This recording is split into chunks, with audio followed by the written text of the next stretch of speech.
Olá! Hoje no nosso quadro PF Cidadã nós vamos falar a respeito do combate à pedofilia, principalmente na internet. Meu convidado é o delegado de Polícia Federal Estênio Santos Souza. Obrigado pela sua participação. Eu que agradeço. Vamos começar então.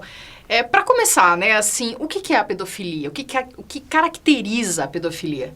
Basicamente, a pedofilia ela é uma parafilia que se caracteriza por um desejo de um adulto por uma criança. Em geral, a diferença de idade vai ter entre 5 e 6 anos no mínimo. Então, um adulto de 18 anos, menos de 6 anos, vai querer uma criança de mais ou menos 12 anos.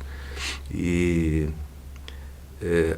é importante frisar que só vai ser considerado um pedófilo se esse adulto não conseguir ter nenhum tipo de atração por uma pessoa distinta de uma criança. Então, nas nossas investigações, nós temos a oportunidade de encontrar pessoas que sentem interesse por crianças, mas não é um interesse focado, não é um interesse exclusivo em crianças. E isso, a princípio, não seria pedofilia. Nossa, e como tratar esse caso? Como que vocês identificam? A pessoa, ela se autodeclara pedófilo nesse caso? Como é isso? Então, no caso de uma investigação cibernética, nós temos uma facilidade que é o material que vai ser apreendido. Então, nós chegamos na casa da pessoa, fazemos as buscas e é feita uma análise do material que está ali apreendido. A partir da análise, você consegue ver que tipo de material aquela pessoa está colecionando. Então, muitas vezes, você vai encontrar um perfil específico de crianças. Então, tem gente que só gosta de bebês. Nossa, Então, você vai ver lá só imagens de bebês. Crianças entre 3 e 5 anos, crianças entre 10 e 12, e às vezes também adolescentes, né? Tem as faixas etárias, Sim. então, né, que vocês conseguiram já fazer esse levantamento. Exatamente. E o perfil do pedófilo? Tem um perfil ou isso é muito variado? É muito variado, sim. A gente não consegue definir um perfil porque é uma doença que ataca qualquer tipo de pessoa, né? Desde o rico ao pobre, todas as etnias, as regiões, a gente encontra pedofilia em todas as regiões, tanto no Brasil como no mundo também. Então, Mas na maioria, na grande parte, são homens? Sim, isso é uma característica que a gente tem notado, que pelo menos nas nossas operações, a grande minoria das prisões ou das pessoas investigadas são mulheres. A maioria absoluta são homens. É uma coisa que a gente identifica bastante, pelo menos, né, pela imprensa, né? Quando ela noticia, fala em pedófilo, a gente relaciona muito a homem. Eu, pelo menos, Sim. dificilmente vi alguma mulher, né, sendo relacionada a esse tipo de crime. Algo que a gente pensa a respeito disso também é que a mulher, na nossa sociedade, ela tem muito mais acesso à criança. Tem. Então, muitas vezes, esse desejo da mulher, ele pode ser satisfeito com esse acesso que ela já tem de forma natural. Então, é bem mais difícil identificar quando a mulher é pedófila do que quando o homem é. Além do que, existe uma característica masculina que é a visual. Então, o homem é muito visual. Sim. E isso termina repercutindo nessa necessidade de colecionar as imagens, o que muitas vezes não vai se concatenar com o perfil da mulher. Bom, então só relembrando aqui, o pedófilo é aquele que o ato consumado seria então esse consumo, né, de fotos, de vídeos. Só esse contato ele já é considerado pedofilia. Hoje o Estatuto da Criança e do Adolescente, hoje não, desde 2008, Sim, né, sim. ele passou a prever diversas condutas relacionadas à proteção da criança. Então nós vamos ter crime desde a produção daquela imagem. Então a imagem, ela retrata uma violência sexual contra a criança, está previsto como crime, registrar aquilo. Se a pessoa tem a posse daquela imagem, também está previsto como crime 241A. Se essa pessoa compartilha essa imagem, né, transmite pela internet, por uma mídia, né, por um CD, DVD impresso, num álbum impresso, Qualquer de tipo de qualquer reprodução, forma, né? ela vai estar também sendo responsabilizada no 241B. Se ela faz um aliciamento pela internet, que também tem se tornado muito comum, ela abre uma câmera e começa a conversar com uma criança, Sim. tentando obter imagens dessa criança. Também está previsto como crime. Então, hoje a nossa legislação ela está bem adequada ao que há de melhor no mundo em termos de proteção à criança na internet, que é a Convenção de Budapeste de 2001. Como é que a Polícia Federal tem trabalhado para encontrar esses tipos de crime na internet? Porque é um mundo muito vasto, é muito grande, a gente fica tentando imaginar, né? Como vocês conseguem? A vantagem do cibernético é que ele termina deixando vestígios. E a polícia naturalmente trabalha com vestígios. Quanto mais vestígios, mais fácil é o nosso trabalho. São as provas, né? Sim, são as provas, as evidências.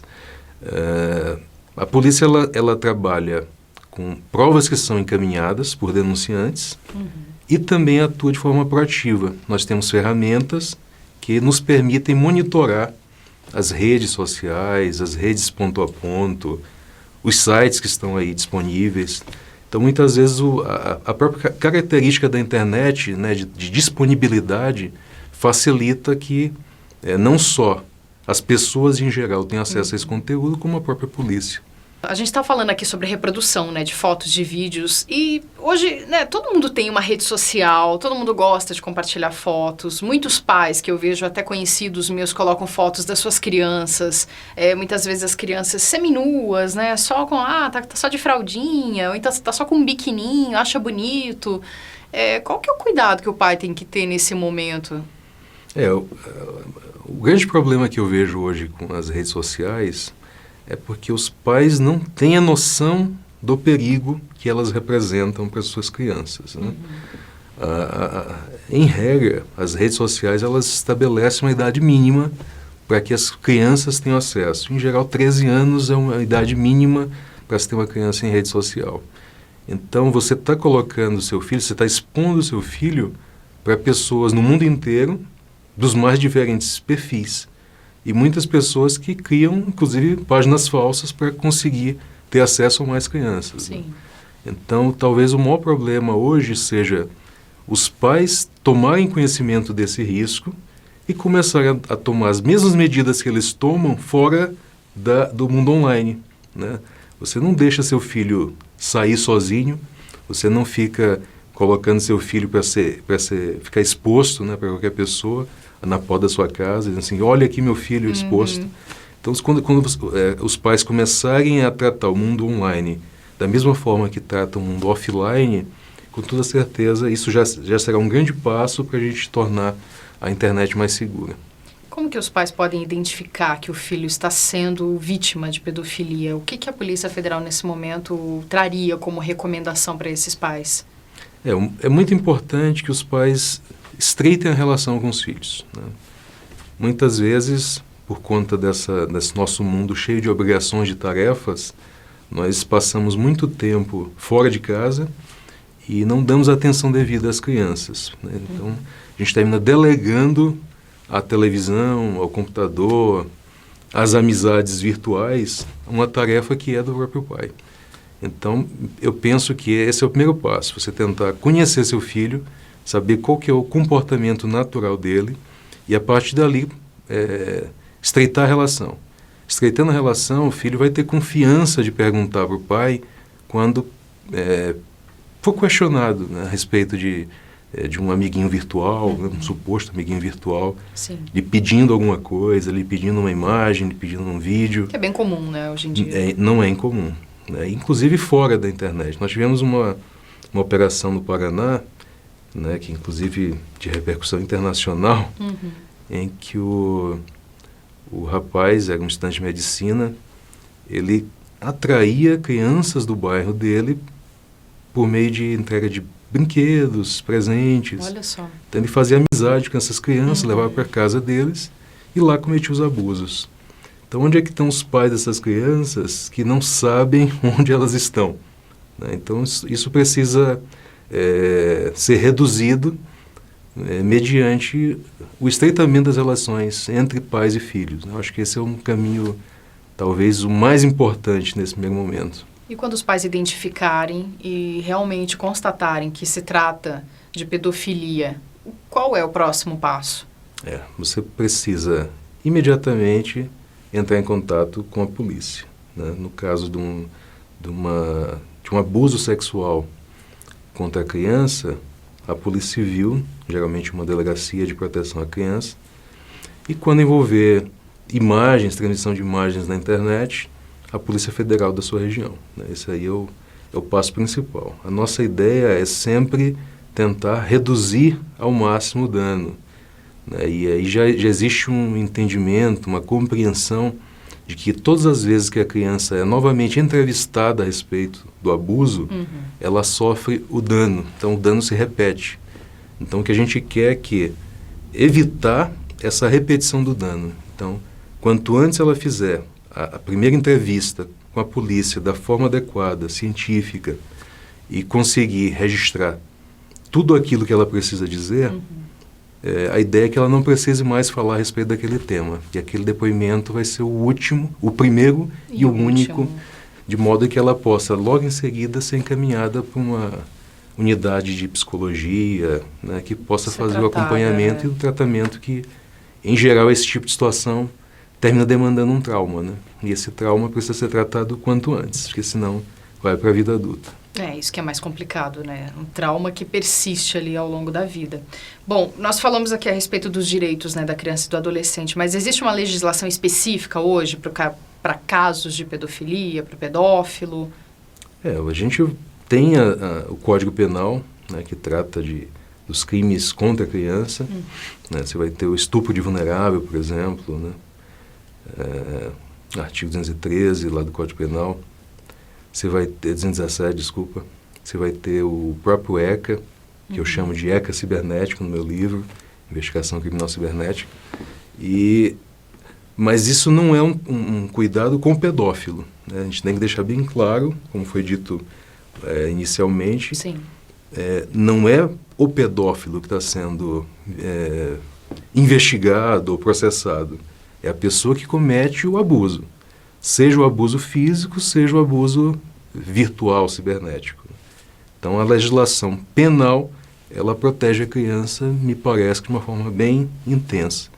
E existe já hoje talvez até, não sei se da forma mais adequada, mas um entendimento que tem se alargado para proteger, inclusive, situações que a princípio não estariam protegidas pela regra.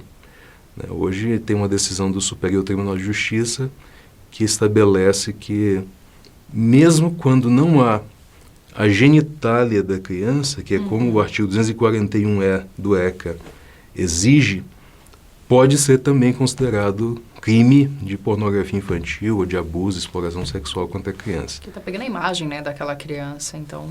Termina pegando a imagem num contexto sexual, mas não está estritamente como previsto lá na regra de interpretação trazida pelo legislador.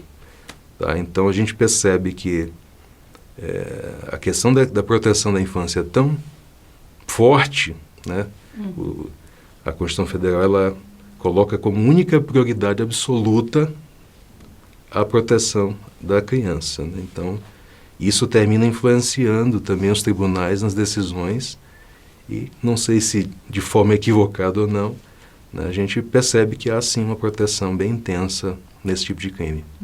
Como que o senhor enxerga o trabalho da Polícia Federal hoje aqui no Brasil em relação à pedofilia? Assim, não sei se dá para traçar um parâmetro com os outros países. Como é a sua avaliação? A Polícia Federal ela tem um trabalho muito interessante, assim, é reconhecido mundialmente, talvez certamente entre as melhores polícias do mundo nesse tipo de proteção, principalmente a partir de 2008, porque até 2008, mesmo antes da nossa lei atual, que passou a prever posse, compartilhamento, etc., aliciamento, a Polícia Federal já fazia monitoramentos e fazia cooperação policial com outros países. E o que a gente percebeu, principalmente a Operação Carrossel, é que as outras polícias faziam prisões, muitas prisões, centenas de prisões, com o material que a Polícia Federal tinha fornecido, e aqui no Brasil a gente não conseguia prender ninguém.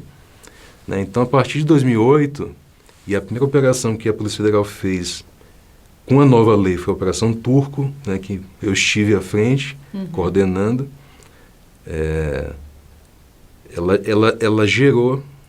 ela vem gerando, na verdade, uma melhora progressiva da polícia nesse tipo de operação. Então, a gente tem ganhado cada vez mais experiências, a gente tem conseguido atuar nos diferentes setores em que esses criminosos estão alojados. E aí eu vou falar de redes sociais, em redes ponto a ponto, em sites, blogs, e até mesmo tem alguns casos em que a gente encontra pessoas que estão comercializando, sites que comercializam imagens de crianças, Nossa, vinculados a fotógrafos que vêm para o Brasil simplesmente para produzir esse material e vender para o exterior. Então, assim, onde esses criminosos estão atuando, a Polícia Federal tem conseguido chegar. Isso é em grande parte por conta da confiança que a população tem demonstrado com a polícia. Então, assim, quanto mais confiança a população tem, mais ela quer colaborar, porque ela sabe que vai ver um resultado daquela colaboração. E isso termina sendo um círculo virtuoso. Virtuoso, exatamente. Então, a população, as empresas, a mídia em geral, ela confia na polícia, colabora cada vez mais com a polícia, ainda não é o ideal, mas cada vez mais, isso se reverte nos resultados que a gente tem apresentado. Recentemente eu estive lá na mesa redonda no centro, na inauguração do Centro de Transparência da Microsoft. Ah, sim. Estivemos lá também. E a gente teve a oportunidade de comentar a respeito disso, né, da questão da cooperação, que é talvez um dos fatores mais importantes, seja a cooperação policial, seja a cooperação entre órgãos governamentais, seja a cooperação com as empresas, Sim. mas principalmente a cooperação com o cidadão. Você tornar efetivo o artigo 144 da Constituição Federal, que diz que a segurança pública é dever do Estado, mas é direito e responsabilidade de todos. Então é isso que eu vejo que é o fator mais essencial para o bom resultado que a Polícia Federal tem apresentado. Então, estamos falando de cidadão, né? Já vamos encerrar aqui. O cidadão que está nos assistindo e de repente ele quer fazer uma denúncia. Há algum canal da Polícia Federal que ele possa fazer isso? A Polícia Federal está fazendo hoje umas mudanças. A princípio, a gente ainda tem disponível um canal na internet, que é você pode digitar http://denuncia.pf.gov.br, e aí você pode copiar e colar todos os sites. Se for site, URL, você pode colar dentro desse canal. No caso de uma denúncia que não seja um site, o ideal é que a pessoa procure a delegacia da sua cidade. Tá? Se for na capital, todas as capitais a gente tem uma unidade da Polícia Federal, e nas principais cidades do interior também. Sempre tem uma unidade, né? Sempre, quase sempre, pelo menos nas capitais sempre. Nós sabemos, apenas nas capitais tem. Nas principais cidades também vai ter. E aí, não tendo isso, o ideal é procurar o telefone para poder obter o e-mail, porque cada unidade dessa tem um e-mail que pode receber também esse tipo de denúncia. Mas está ótimo, então. Conseguimos várias informações aqui a respeito de pedofilia. Não aprofundamos muito, né? Mas para quem está nos assistindo já pode ter uma noção um pouquinho qual é a atribuição da Polícia Federal nisso. E nós vamos trazer mais informações em outras entrevistas também. Eu quero agradecer aqui a presença do delegado de Polícia Federal, Estênio Santos Souza. Obrigada, pela sua participação. Eu que agradeço. Foi um prazer estar aqui. Estou sempre à disposição, sempre que precisar. Obrigada. Bom, gente, nós ficamos por aqui, então. Mais informações você pode obter também pelo site da EADelta, eadelta.com.br. Até a próxima. Tchau.